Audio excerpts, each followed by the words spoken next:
Welcome to పూరాలోకల్.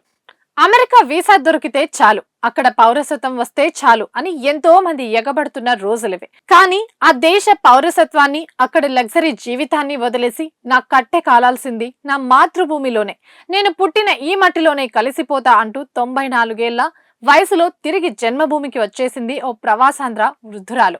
భారతీయ పౌరసత్వం కోసం ఆమె చేస్తున్న ప్రయత్నాలు, పుట్టిన గడ్డపై ఆమె చాటుకున్న మమకారం ప్రతి ఒక్కరిని కదిలిస్తోంది.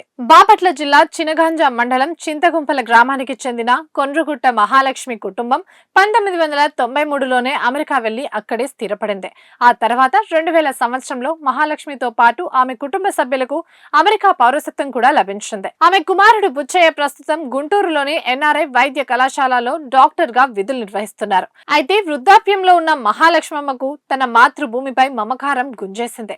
దీంతో 2018లోనే ఆమె అమెరికాను వదిలి భారతదేశానికి తిరిగి వచ్చేసింది.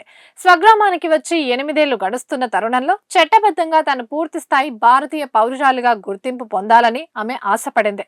ఇందుకోసం గతంలోనే రాష్ట్ర స్థాయిలోని సచివాలయంలో ఆన్లైన్ ద్వారా దరఖాస్తు కూడా చేసుకుంది. తొలి దరఖాస్తులో కొన్ని సాంకేతిక తప్పిదాలు ఉండడంతో వాటిని సవరించి ఆమె మళ్లీ దరఖాస్తు చేసుకుంది.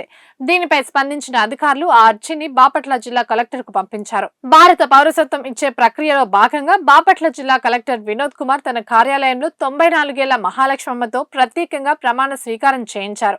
భారత రాజ్యాంగాన్ని గౌరవిస్తానని, ఇక్కడ చట్టాలకు లోబడి ఉంటారని ఆమె ప్రమాణం చేశారు. ఈ ప్రమాణ పత్రంతో పాటు క్షేత్రస్థాయి విచారణ నివేదికను కేంద్ర హోంశాఖకు పంపిస్తామని కలెక్టర్ తెలిపారు. కేంద్రం నుంచి ఈ నివేదిక అమెరికా ఎంబసీకి వెళ్తుందని, అక్కడ మహాలక్ష్మమ్మ అమెరికా పౌరసత్వం అధికారికంగా రద్దు కాగానే ఆమెకు శాశ్వత భారతీయ పౌరురాలుగా హోదా దక్కుతుందని అధికారులు వివరించారు.